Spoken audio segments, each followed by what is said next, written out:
Alright, so in the past lectures, we traveled to different nations as we studied about heroes and good leaders of different countries. So now it's the time for us to go back to our country, which is the Philippines.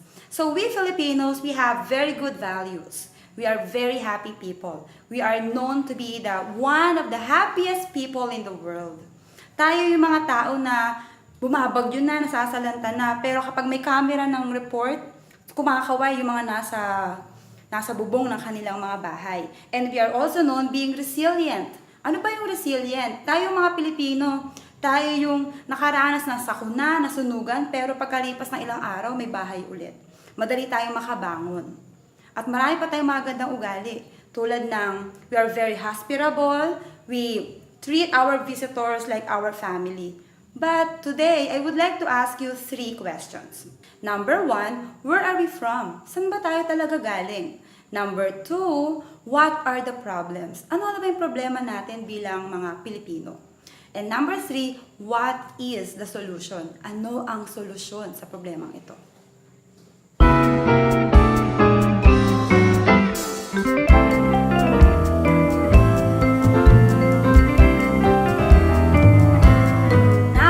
Study about Filipino values and Christian faith. So let's start with number 1, yung lusot or palusot system. Ano ba yung palusot? It is the mentality of getting away from an undesirable, unpleasant, or difficult situation in the fastest or least painful way. Sa Tagalog, tayo mga Pilipino, minsan mahilig tayong magpalusot para maiwasan natin yung mahihirap na sitwasyon o para maging mabilis ang proseso ng mga bagay na gusto nating makuha. Bigyan ko kayo ng mga halimbawa. Halimbawa, kung tayo ay estudyante, hindi nakapag-aral ng maayos, yung iba sa atin nangungopia siguro. Gusto natin sa mabilis na paraan. Baka lumusot na makakopya ako sa classmate ko. Number 2, minsan, di ba, yung mga drivers, kahit red light na, stop light na, but they still go. Baka kasi walang traffic enforcer, baka makalusot. And number 3, minsan naman, yung mga nagtitinda ng mga fake items, akala nila baka makalusot, makadaya ako ng mga mamimili. Tayo mga Pilipino, di ba, marami sa atin nagkatrabaho sa abroad. But sad to say, many OFWs, they use some forged documents para makalusot. Gumagamit ng mga dokumento, mga papeles na hindi legal. Pero, makakita natin dyan na ang Diyos ay hindi sang-ayon sa mga ganong bagay.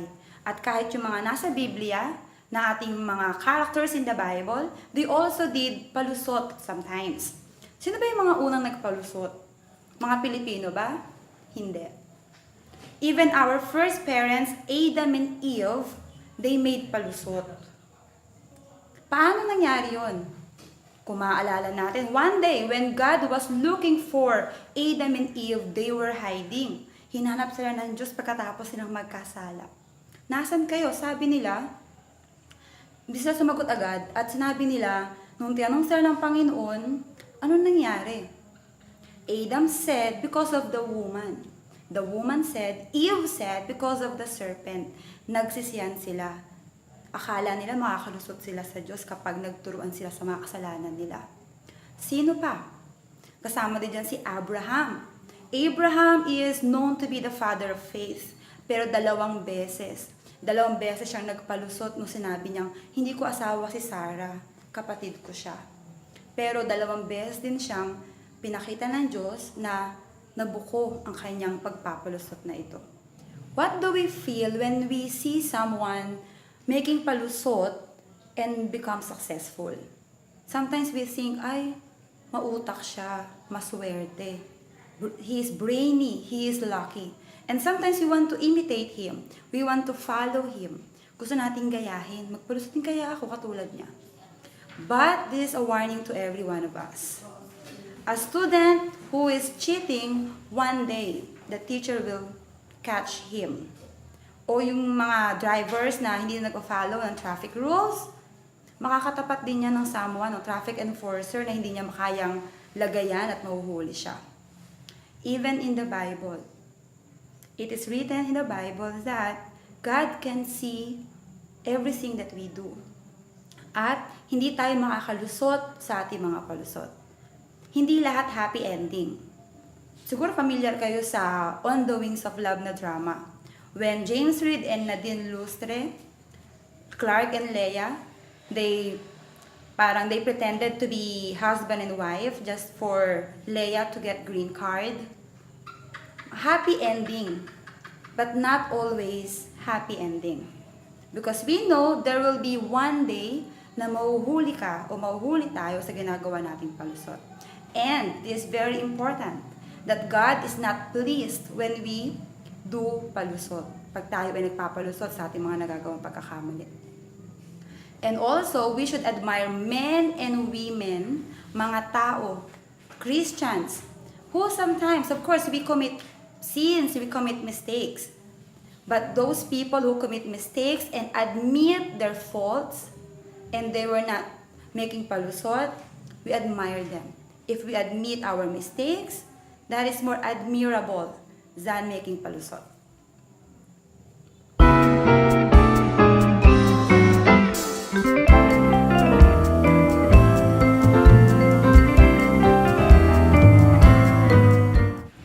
Number 2, lakad o lagay, or we can also call it pampadulas. It is an attempt to smooth out difficulties, or we can call it padrino system. Padrino system includes your ninong, ninang, family members, neighbors, mga kapitbahay, even yung mga kaprobinsya. We always think that those are the people who will rescue us when we are in a difficult situation. For example, in LTO, I know someone who was processing his driver's license, but somebody approached him and said, kung gusto mo mapabilis sa pagkuha ng lisensya mo, di mo na kailangan pumila na mahaba. Just give me 300 pesos and I will give you your driver's license. And you can save time. Yung tinatawag nating lagay o pampadulas, gusto nating mabilisan. And according to sociologists, that is a phenomenon to third world countries like Philippines. Mahilig tayo sa mga lagay-lagay.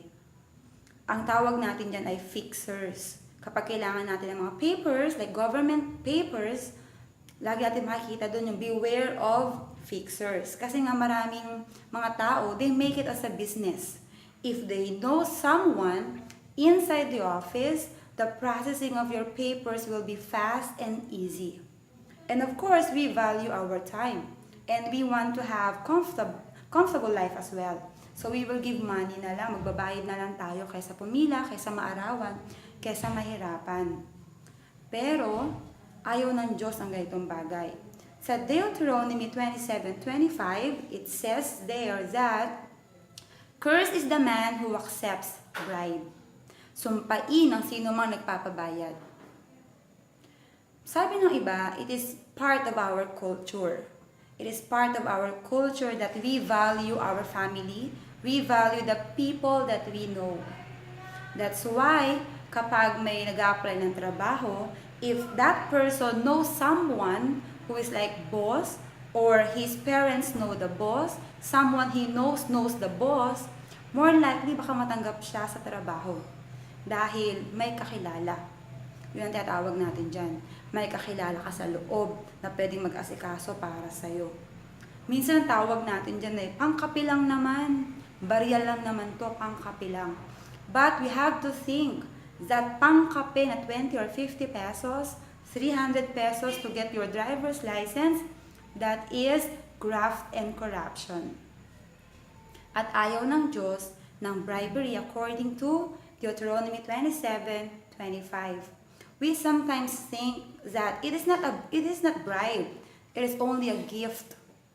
Ang gandang pakinggan, regalo, hindi bribe. Pero alam naman natin na meron tayong motibo why we are giving gifts. There's something that we want in return.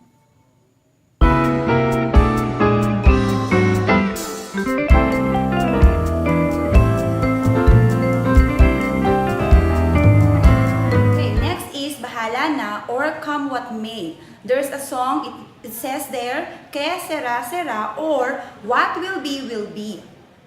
Let me tell you a story of a man who just lost his job. Okay, so this man is a father, he has children, but he just lost his job.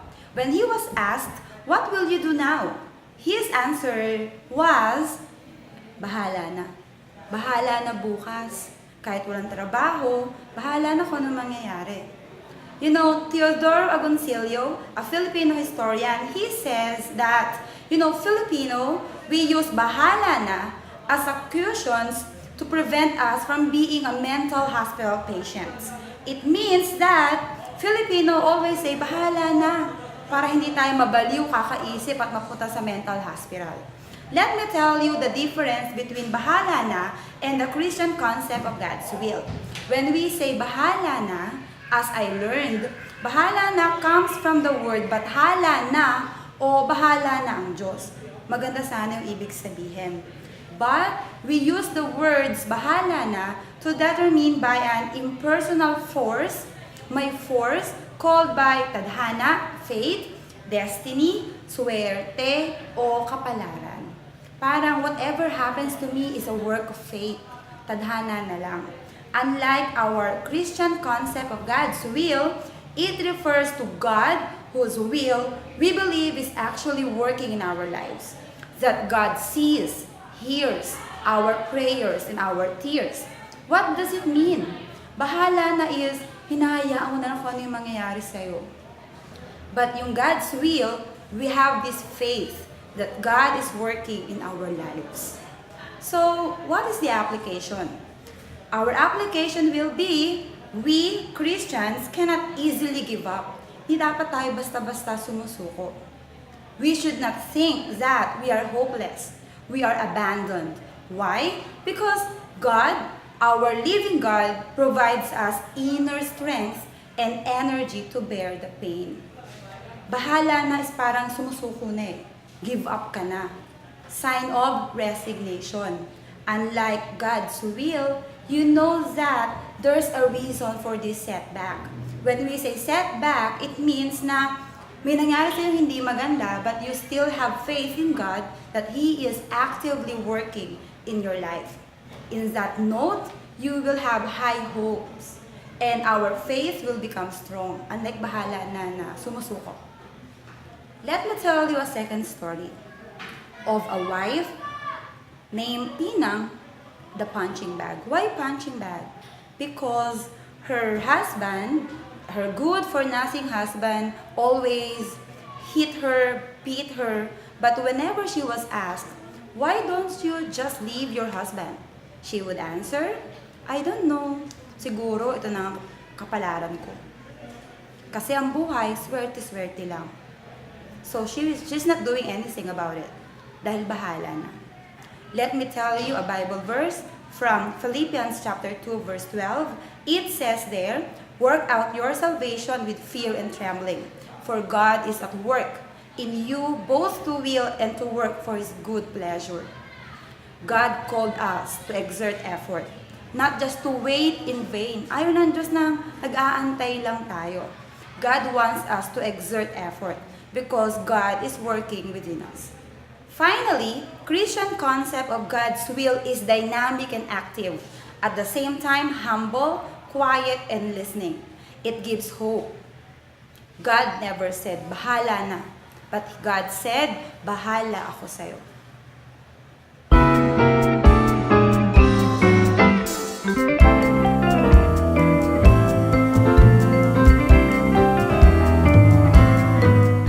Next is pakikisama.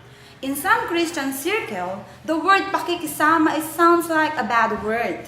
And we often quote 2 Corinthians chapter 6 verse 14 that says, do not be yoked together with unbelievers. Sa Tagalog, wag daw tayong makiisa sa mga hindi nananampalataya. Wag tayong makisali sa mga hindi nagsisimba, sa mga hindi born again Christians. From this verse, we've got the impression that if we associate ourselves to unbelievers, we will be tainted with corruption. Iniisip natin na kapag nakisama tayo sa kanila, baka mahawa tayo na kanilang masamang gawain.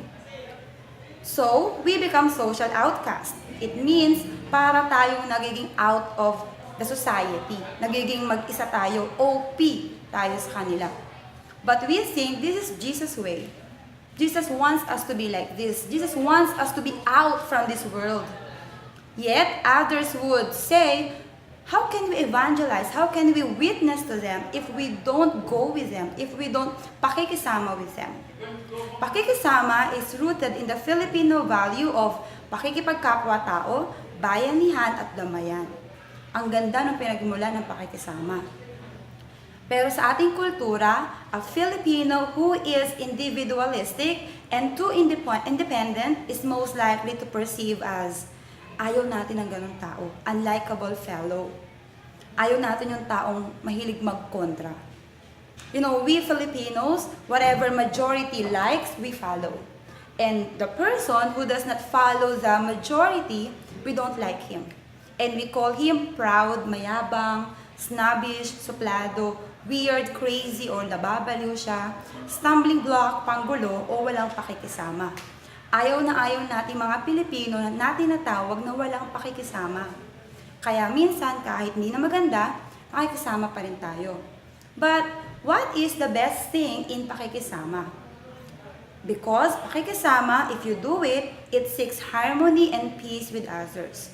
It aims unity, peace, and cooperation. Nagkakaroon ng pagkakaisa, magandang samahan kapag tayo ay nakikisama. Walang away-away. Pero may mali. There's something wrong in pakikisama. When pakikisama brings nothing but distraction to you and to your family. Let me give you an example. A best example would be a Christian young people. Isang youth ng ating simbahan. That on Sunday, he worships the Lord, he probably does the ministry, he is active in the church on Sunday or maybe also on Saturday. But from Monday to Friday, when he is with his barkada, he joins them with their cigarette, ditching classes, drinking, and sometimes marijuana. So we can see there, because of pakikisama, he cannot be a Christian for 7 days a week and 24/7, like that. And that kind of pakikisama is wrong. Why? Because it makes you a bad person. And it saddens the person or the people around you. Dahil napapasama ka na sa pakikisama na yun, at nasasaktan mo na rin yung mga taong mahal mo, yung pamilya mo, dahil nakakagawa ka ng mga hindi magandang bagay alang-alang sa pakikisama. And that pakikisama does not bring unity. Paano ba dapat makisama ang mga Kristiyano? How Christians should regard pakikisama? Let me read to you from Psalms 1:1. Blessed is the man who does not walk in the counsel of the wicked or sit in the seat of mockers. Sa Tagalog, awit, isa-isa, mapalad ang taong hindi nakikinig sa payo ng masama at hindi sumusunod sa masamang halimbawa. Hindi siya nakikisama sa mga kumukutya at nakikisangkot sa gawaing masama. Let me tell you another verse. Proverbs 13:20, walk with the wise and become wise, for a companion of fools suffer harm. In Tagalog, Kawikaan 13:20, ang nakikisama sa may unawa ay magiging matalino. Ngunit, ang kasama ng mangmang ay masusuong sa gulo. So we can see from those two verses that choosing your friends and companions is very important. Now, what is real and genuine pakikisama? We can learn that from Jesus. You know, when Jesus was still on earth, He received the sinners. He ate with them. Sino-sino ba ang mga kasama ni Jesus? They were tax collectors, prostitutes, unwashed, and unchurched people in His time. Yung mga taong walang pananampalataya, yung mga taong gumagawa ng masama. Yun yung mga kasama ni Jesus when He was still on earth. And so, the religions of His day felt that Jesus had too much pakikisama. Masyado nakikisama si Jesus sa mga taong ito na hindi mabuti para sa Kanya. And if Jesus wanted to be accepted as Messiah, He should change His friends. But you know, the important thing is our pakikisama, whether with Christians or not Christians, The important thing is we should be light and salt. Whoever we go with, whoever our friends with, our companion are, we have to become salt and light. Keywords, salt and light. What is the goal of pakikisama? Ano ba dapat ang layunin? Bakit ba tayo nakikisama? Transformation in people's lives, not just harmony. Makisama tayo para magkaroon ng pagbabago sa buhay ng ating kapwa. Impluwensya natin silang sumunod at manampalataya sa Panginoon. Hindi lang dahil sa harmony, not just because you want to have good relationship. We should be salt and light. We should bring them to a good relationship to God. Pakikisama should be genuine for the sake of Jesus. Makikisama tayo alang-alang kay Jesus. Galatians chapter 6 verse 2. Carry each other's burdens, and in this way, you will fulfill the law of Christ. Sa Tagalog, Galatia 6:2, magtulungan kayo sa pagdadala ng pasanin ng bawat isa. Sa gayong paraan ay matutupad ninyo ang utos ni Kristo. So, hindi sasabi ng Biblia na huwag tayong makisama. Bagkus, sinasabi nito na magtulungan tayo. At para matupad natin ang kalooban ni Kristo. Not that Filipino pakikisama is altogether wrong. Hindi naman siya masamang-masama. But, it must be elevated. Kailangan niyang tumaas ng standard. It should be godly standard of helping, sharing, and cooperating. So that our pakikisama, transformed pakikisama, should bring people to Christ.